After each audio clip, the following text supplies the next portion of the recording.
Yay Networks. To be honest, is the podcast going on?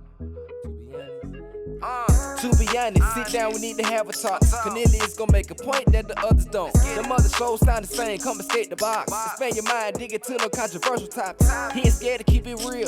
Tune into this podcast, but don't be in your feelings. We gon' have a laugh, we gon' talk about some pain. Let's talk about the present situation of today. To be honest, is this the podcast? I need to tune in right now.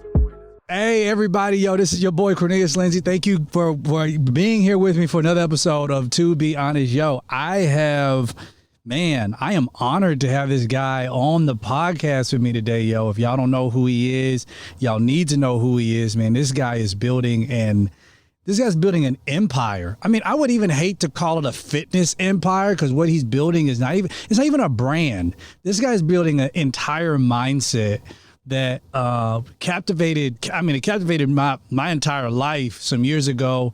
So much so that when I go down to Florida, when I go down to Miami, I have to go work out at his gym because it's something just about the atmosphere. I like to work out. I like fitness. I like all that stuff, but I ain't never been to no gym where I just felt like I needed to give 1,000% every time I went there. He has an amazing system that he set up. But yo, that's enough of me telling you about who this guy is. I just want to introduce to y'all my homie Manning Sumner. Dude, thank you for being with me.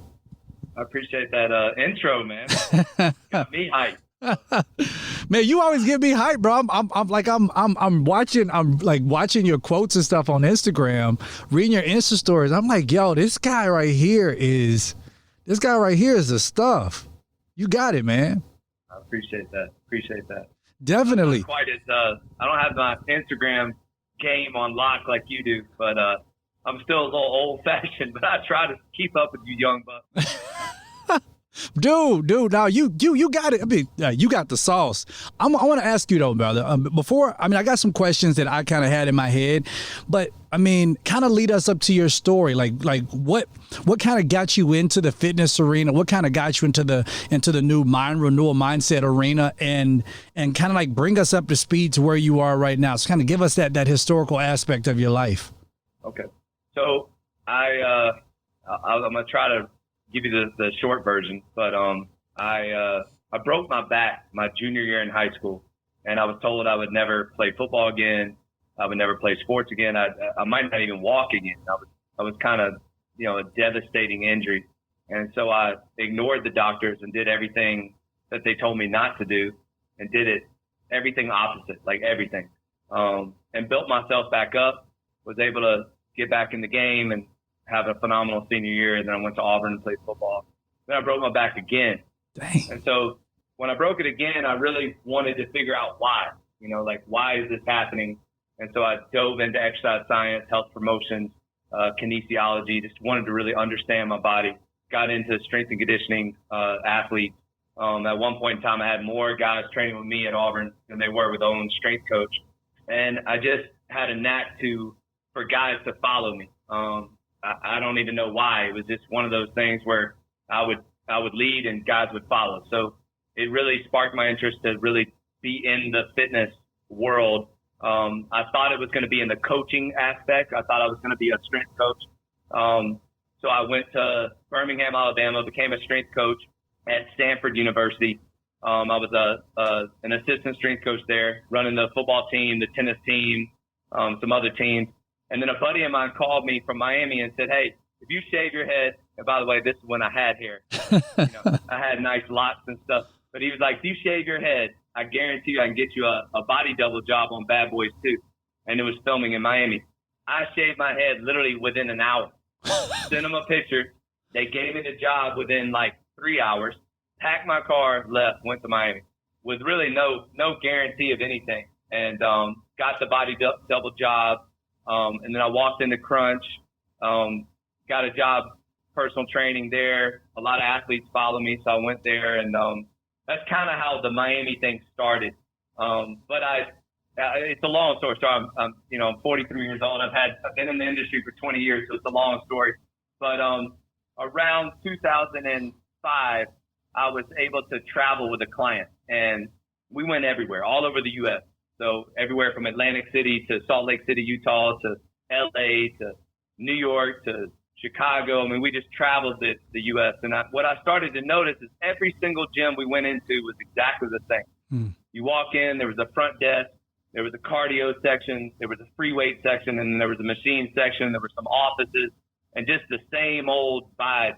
And I came from college football, so the weight room was, I mean, I'm sure you've been in a college football. The weight room was loud music, energetic, fun. It was a fun environment. It was a team environment. It was colorful. It was exciting. And gyms just didn't, to me, they just didn't have that feeling. So after traveling with a client, when I came back, I started developing dream boards of what I envisioned what a gym should be.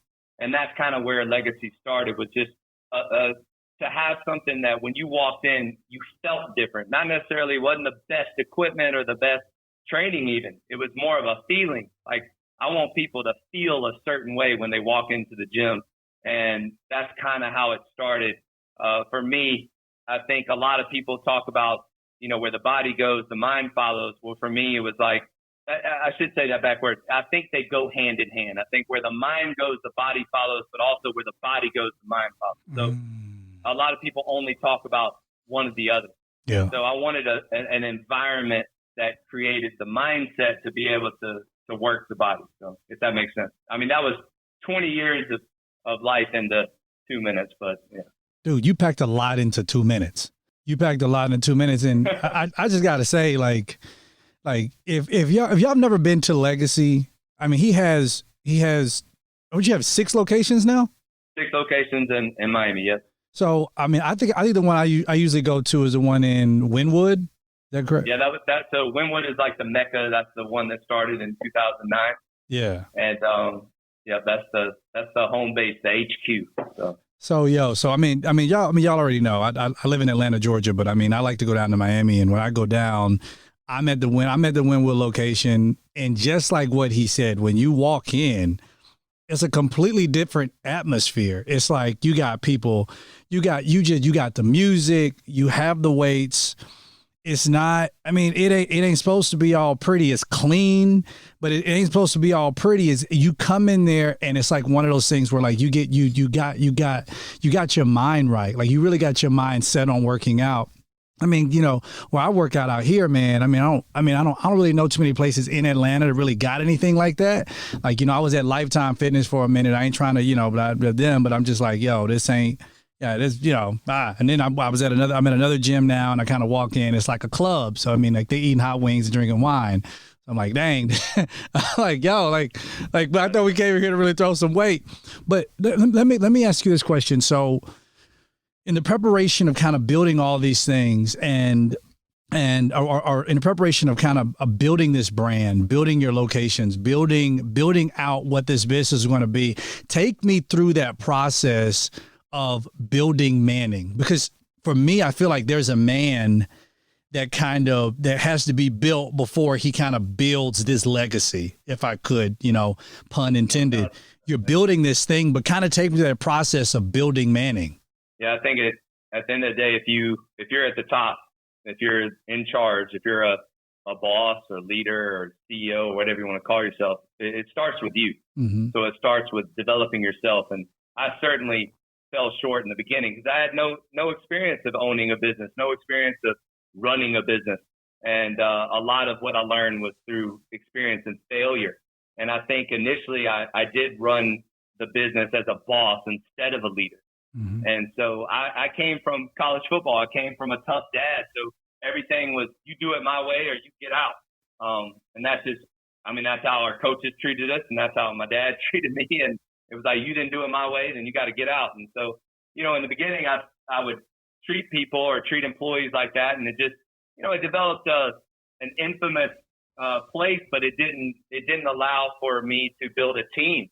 And at the end of the day, you can go only so far alone. You need people around you that are going to buy into what you're selling and buy into the values and the what you're trying to build. I mean, if you want to be in a warehouse by yourself working from 5 a.m. to 10 p.m., then yeah, I mean, that would be fine. But that's not what I envision. I envision a brand, like you said, a brand, a movement, a legacy. Well, that requires bringing other people with you. Mm-hmm. So I think initially it was through experience, but then I really got into reading. It's almost upsetting that it took me until I was probably 35 to really get into reading on a regular basis. Mm-hmm. And I'm reading a book now that it kind of, you see like guys like LeBron James and Russell Wilson and Tom Brady, and everybody just thinks they wake up great. Mm-hmm. Well, no, they literally work on their craft every single day, and they have other people that are working on it. So if we are trying to be a boss or trying to run a business, then what are you doing to make yourself better? Mm-hmm. So for me, I knew that in order to become a better leader, I've got to read about people that were way smarter than me back in the day that already did it. Mm-hmm. So, John Maxwell, and, these guys that have done it before, Michael E. Gerber, and some of these guys that wrote extremely knowledgeable books. And so I dove into that like hardcore, where you can't see it here, but there's a bookshelf of just hundreds of books. Mm-hmm. And I just really dove into that. And then I will say this, it doesn't mean anything if you read them and then you don't apply it. Come on. So knowledge without application is a waste of your time. And I see that a lot, is that a lot of people are reading the right things, but then they're not taking that and applying. Mm-hmm. And so for me, the application of the ability to take what I learned and then they'll immediately put it into action. I think that also made me go from A to B to C. It made me maybe go more like this than in the beginning. So. Yeah. What's up, y'all? To be honest, this is your boy Cornelius Lindsey. Do not forget, every Wednesday, I want you to join me and my boy Jared B. Join us every Wednesday at 9:00 p.m. Eastern time for our To Be Honest after party. Y'all already know we keeping it popping, we keeping it locking. We this gives us an opportunity to talk about stuff we can't normally talk about. Like this is all the stuff we want to say. Plus, this gives you an opportunity if you want to be like a co-host and you want to be able to talk in and join us live, to be able to give us messages live. Like, you got the opportunity to do that. I don't know if you've already listened to it. If you haven't, if you have not already joined one of our shows, don't worry about it. You haven't missed out. Again, you can join us every Wednesday night at 9:00 p.m. Eastern time.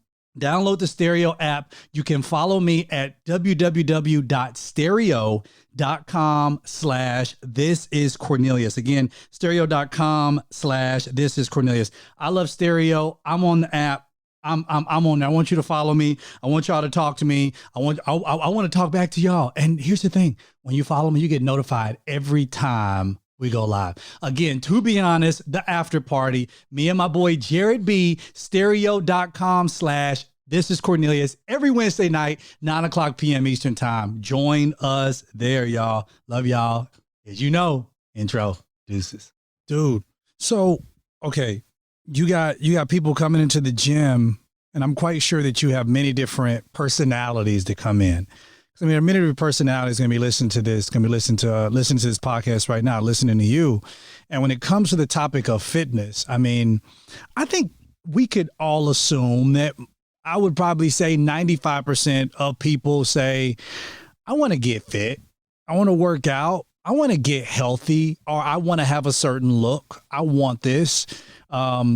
But then they come with their excuses. And I'm guessing every different personality is different. One personality says, I have an excuse because these are my past health reasons. I have an excuse. Some other person says, well, my excuse is that I don't feel like I have the right body type to get into shape. Some other person says, I feel like, maybe I don't have the support to get into shape. Being someone who is not only in what the personal fitness industry, or the personal health industry, that's building a brand, that's building a legacy in this, what would you say to that person who says, I've always wanted to get this type of body, or I've always wanted to get into shape, I've always wanted to exercise, I've always wanted to push myself to the limit, but I've never seemed to just kind of take myself there? What would you say to that person right now? I think the biggest thing is that people wait for the motivation. Ooh. And they sit there and they wait and they wait and they wait for their favorite song to come on. They wait for their mom to call them. They just wait for the motivation. You have to move towards the motivation. You have to get up and move, and then the motivation will come. You're not always going to feel good. And so you have to change that want into action. Jesus. And at some point in time, you got to say to yourself, how bad do I want it? And I have to stop operating off of emotion and feeling, and I have to just commit to doing it anyway. No matter how I feel, I'm going to get up and I'm going to go towards. And then what happens is, see, people don't see the power in moving. If you don't feel like doing something, I guarantee you, if you still get up and get on that treadmill and start walking, all of a sudden the blood starts to flow, the energy, you're listening to your favorite music on your headphones. And before you know it, 5 to 10 minutes into that, it's going to spark the motivation that you want. But most people don't even arrive to the treadmill. They don't even give themselves a chance to get the motivation to go because they're not moving towards their goals. They're not moving towards the gym.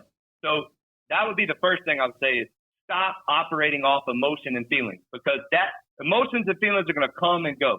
Some mornings you wake up, you feel good. Some mornings you wake up, you don't feel good.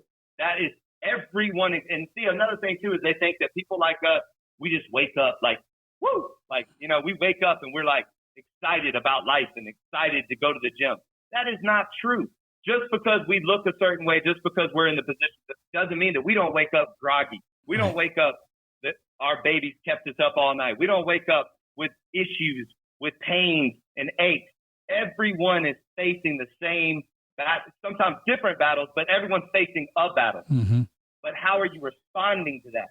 So you got to stop, and I think it starts too with the things you tell yourself. You know, when you wake up, when you have thoughts of, oh, I can't do it, I've tried, you have to stop that immediately in your head and start to speak positivity back to yourself. So when you hear those negative thoughts, you have to immediately say, no, that's not true. I'm going to do it anyway. So we got to remind ourselves that the things you tell yourself is the things that you become. So if you're not saying things constantly to yourself in a positive way, you got to cut out the negativity, because otherwise you're going to stay down. You're never going to get started. If you're always beating yourself up because you've never started, then you're never going to start. So there's a conversation that you need to have with yourself. But then at the end of the day, the most important thing is just show up. Mm-hmm. Just show up. Start where you are with what you have. Another thing too is people start with these crazy goals. You know, like I'm going to work out for 3 hours a day for 3 months. Stop doing that. If you could pick 20 minutes, or how about this? Just show up. Just show up to the gym. I don't care if you do 10 minutes, 5 minutes, 2 minutes. Show up. How about this? Commit to showing up. I love do that. that first. Even if you go in and just say, hey, to the front desk person, just commit and do it every single day. And then eventually, but the problem is that people go as hard as they can for a week, and then they take 2 weeks off. Then they get back in the motivating. They're motivated again. They go back. They do it for a week. Then they're not motivated. They don't go. Stop relying on motivation. You got to replace discipline with motivation, and then all that will work out. So, and again, there's steps and stuff, but in a nutshell, that's kind of what I would tell people. So. Bro, I needed to have the organ playing while you were doing that, because you just preached a whole sermon. Yo, so I'm quite sure you know David Goggins. Of course, bro. Like David Goggins, I love his book. He gets me all the way together. I mean, I love everything he does, and I know that was one of the things that he was constantly pushing. He's like, you know, motivation is crap. Like, okay, you get motivated, and then okay, you get motivated, and what? Like, what you gonna do now? Like, now you motivated, but you still got to go to the gym. You still got to go. You still got to run. Like you said, and you know. So I've been doing this. This is my second time doing the 75 hard challenge or 75 hard program. Sorry. If Andy hears this, sorry, I called it a challenge. It's a program. I got it. You for that. Yeah, I know. He go get me for that. But cut you out for that. Oh yeah. But I'm like, okay. So with the whole thing, like I'm out and I'm running in the rain, and people will stop me. Like drive by me in the neighborhood or drive by me, you know, when I'm running down the street or something, they'll stop me and they'll say, what are you doing? And I say, I'm working out. Why don't you just go inside? Because I have to work out outside for 45 minutes. And it's like, well, just go back inside and wait until it stops raining. And my thing is like, I've worked out, bro. 30 degrees outside, is raining, the sun's not out. I mean, at least I could have the sun to come and shine on me. But because I have things to do during my day, I have to put my workout at that time. I had a neighbor who stopped me on the road and rolled down his window, and he's like, you should go inside. You're gonna get sick, and all these things are gonna happen. And I get all the things that we want to talk about, but it goes right back to that point you were making. It's like at that point, this wasn't about motivation. At that point, that was about discipline, because I needed to get my butt out of the bed.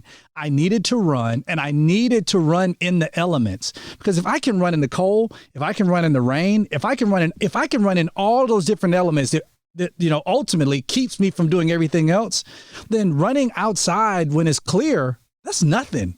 That's easy. So it just took me back to that point, bro. Like you were just talking about that trick of motivation. We're trying to be motivated and we're not disciplined. So here's my question for you. What does your discipline schedule, like, what does that look like?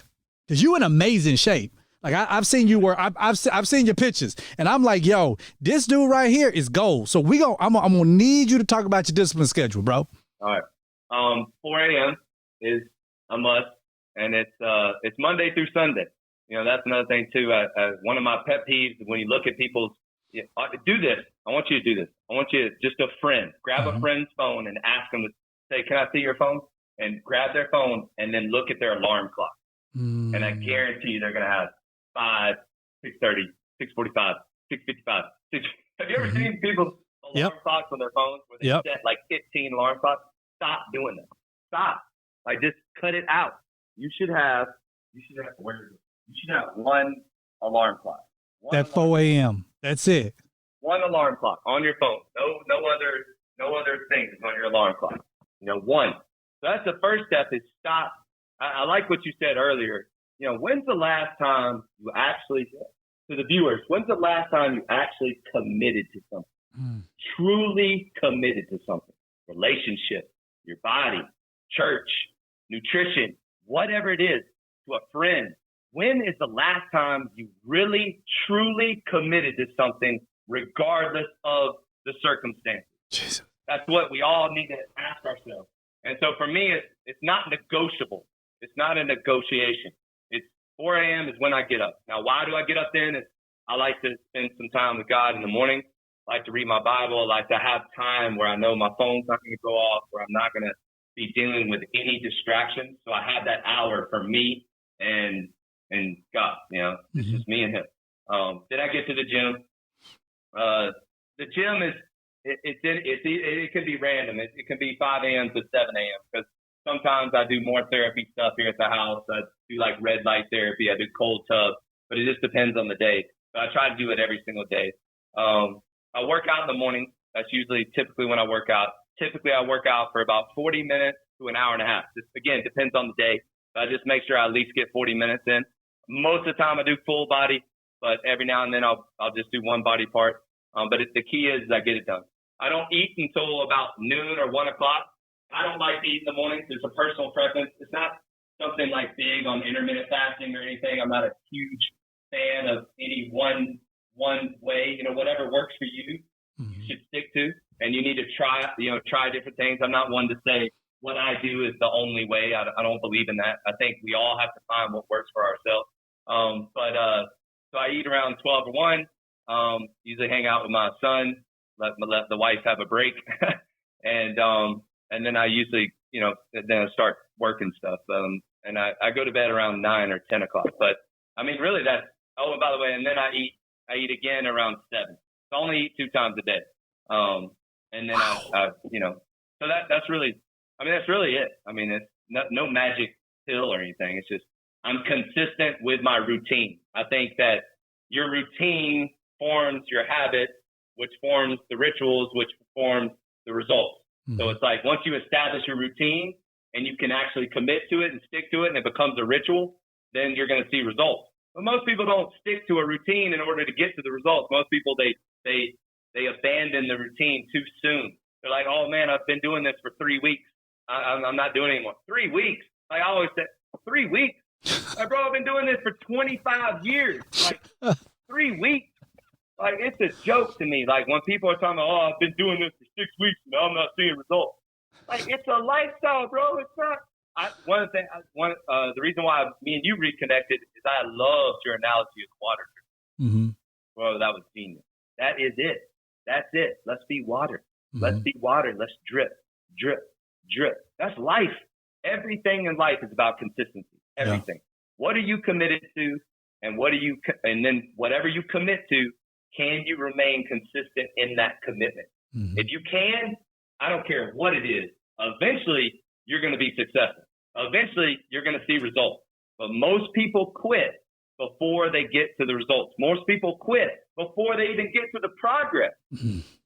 So, bro, okay. You mentioned earlier about you waking up at 5 a.m. and you take that hour break to spend with God. So let me ask you this question: what has the impact of faith been in your journey? And that impact, what is the impact of journey? What is the impact of faith with you right now? So how has faith impacted your journey? And then kind of give us that idea of where you are with your faith right now. Yeah, it started at a really young age. My mom actually reminded me that I was reading Oswald Chambers when I was like in 6th grade. Dang. And and my mom was like, "That's very advanced for a 6th grader," and I didn't even know that. I didn't really even realize that I did that early. And but I mean, she reminded me, and I was like, "Oh yeah, you're right." And I mean, even authors like Smith Wigglesworth and stuff like that. So it's been. I mean, my parents are extremely spiritual, and my mom's an intercessory prayer warrior, and so I've been raised in church. I always laugh. I'm like, you ever meet those people who've been like Baptist, Episcopal, mm-hmm. Catholic? Like, I've been to every church you can think of. So I've literally been to every denomination you can think of. So, but I think that recently, especially with the pandemic, I think your character is revealed in crisis, and my character, the foundation of that is built on what the Bible teaches us, what Jesus is like. So for me, if I'm not always reading the Bible and around that, worship music and focus on that, then I know I'm gonna fail, because I mean we all fall short. And so for me, it's like it's my support system. It's the number one. I mean, it's faith, family, freedom, like all those things are hand in hand. And I think that if I don't have that as my anchor, then I know I'm not going to be able to handle the stresses of everyday life, business stresses, family stresses, the world stresses, what we just went through. So, it's always been my go-to. But I know that the more I do it, I know it allows me to be a better version of myself than without it. Because I think it's real easy to put it on the back burner, especially during success. When you're successful, you're like, you might forget to read your Bible. You might forget to go to church. You might, everything's fine. Everything's fine. And so I enjoyed, obviously it was a very trying time, the whole pandemic thing, but I think that it kind of slapped us all upside the face and made us reset of what's important. Yeah. And I think that was great for me personally. So I'm not sure if I answered your question, but you did. I mean, you kind of gave me the framework of it, like, your parents, your mom being an intercessor, and I mean, you having that framework of faith and how it even shapes your life right now. I think that in itself, I think that is a great testament to the kind of man that you are, and the reason why your brand and why everything that you do is very successful, why you have people who are following up behind you. I mean, it's obvious, Manning, and I'm quite sure you know this, quite sure you hear people to tell you all the time. It's quite obvious that you are a leader of leaders. You just have that about yourself, I think, without you even having to say anything. You just kind of walk into a room and the room is already at attention. I just believe God has marked men, and you're definitely one of them. As I kind of bring this to a close here, I wanted to ask you if you could, for that person that's listening right now, even for that person that's watching this and is thinking to himself or thinking to herself, they're thinking like, you know what, I want to do that. Like I would like to be able to one day be able to sit back and say, man, I built a brand, or man, I finally got into shape, or man, I did this, but now I'm helping somebody else. Because we have in our social media age, everybody wants to help everybody. But one of the things that I get kind of perplexed about is like, how can you tell somebody to build something and you never build anything? So now we have a lot of experts who are not necessarily experts because they haven't done anything. You haven't accomplished anything of great value yet for us to really take notice of what you've done. You've done that. So now for those individuals who say, I want to be able to do that one day, I don't really know where to begin. What kind of advice would you give to them? I would say that, let me say this, the first thing is I haven't even arrived yet. And that's my mentality, is that I haven't even arrived yet. So it was something that we really, the word for 2021 for us was becoming. I love that. I choose words for like each year. Last year was commitment. I thought it was ironic that it was commitment. The year before that was consistency. And this year is becoming. And the reason why is because, especially I had a son, and, you watch your kids and their progression and how they learn and how they become. It never stops. Mm-hmm. It should never stop. I love Judah Smith says, I want to see my best self at 70. Says something like that. I want to see my best at 70. Like, it never stops. We should never stop becoming. We should not just be being. So the person out there, it starts with you. Mm. Who are you becoming? How are you pouring into yourself? Are you trying to skip steps and just say, I arrived, now I know it all? And no, because if I am still learning and I'm still becoming, then I know the 21-year-old out there that's watching this, they've got a lot to learn, a lot to become. So I think the first step is, what are you pouring into yourself? What are you studying? What are you reading? Who are around you? Who's around you? Who's your influence? Who are you listening to? Are you listening to podcasts like this, or are you just waking up in the morning and putting on Cardi B? Mm-hmm. Like, that's another thing too. I see a lot of people, all they do is just flood themselves with music, and they just listen to music all day long. And I love music. I'm a music nut. I've got it tattooed on my body. I love music. But as I've gotten older, I've realized I need to listen to people that are way smarter than me so I can learn and so I can apply. So whatever it is you want to do in life, know that you cannot do it just by showing up. You have to put in work on yourself, because if your cup's not full, you're not going to be able to pour it out and pour it into other people. And at the end of the day, that's what it's about. It's about serving. That's another thing too we've gotten away from. It's all about self-serving. But life is about doing something. I like this verse, is, do you have a cause greater than yourself? I love that, Manning. Like, if you have a cause, if you have a business, if you have a product that is bigger than yourself, and then you show the world what that is, I think you can go far. But if it's only about you, or maybe just a small circle of people, then I don't think you're ever going to make it, because it cannot be about you. It's got to be about other people. I think we've seen that in Shake Shack. We've seen that in Chick-fil-A. We've seen that in even brands that have nothing to do with, we're talking about food, but yet they still pour into other people. And so I guess for the people out there listening is come with a servant heart, come with a place that a humbleness, that you want to continue to learn, that you can't skip steps, and that you always have to improve and become. So, bro, that's dope. I love that. I do remember, if I could think back, I do remember the top of the year you posting about becoming, and thinking to myself, like, yo, that is highly appropriate. But now for the people, tell them, Manning, how they can reach you, give them the information about the gym if they're in the Miami area, like, We got to come to Atlanta, bro. I like legit. I've been talking to my wife. So you know this. I'm telling you, one of my dreams, like one of the things that I need to check off my list. I want a gym. I want a gym. I think I reached out to you a year or so ago, or 2 years ago, and I was like, yo, how do you do this? Is this proprietary? Is this? Are you franchising? I remember getting with my wife, and I don't know, we maybe just forgot about it at the time, but like, that is something I want to do. Atlanta needs what you have, bro. Atlanta needs what you have. But how do they find you? How do they know about you? All that kind of stuff. Yeah, the website is legacyfit.com. The apparel website is shopnodaysoff.com. Grab your gear. Pitbull, where is it? Oh, see this? I can't even find it anymore. Instagram, Manning Sumner. Also at No Days Off. You can find us. But yeah, man, it's pretty easy to find us. Type in Legacy Fit or No Days Off, and we'll pop up somewhere. So.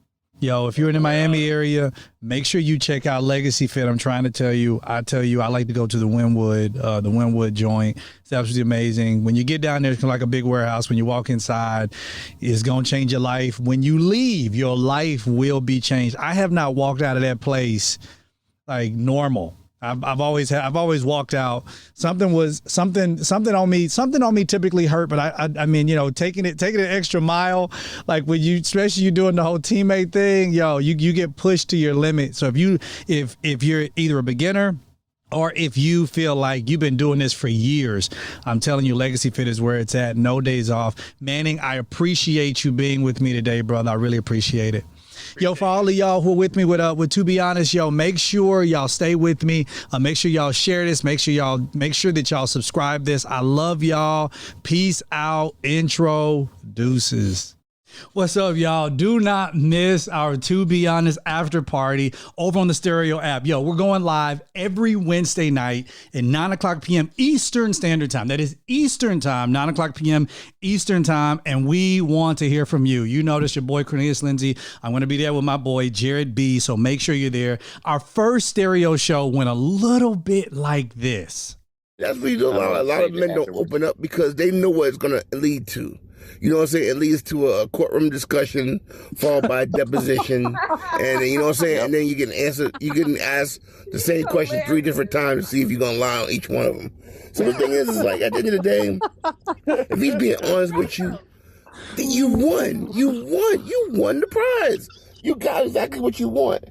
Take that to your advantage and let that man be him and answer the question. It's so much. That man is a national treasure. I got Put that man in protective custody, Jared. We need to find him immediately.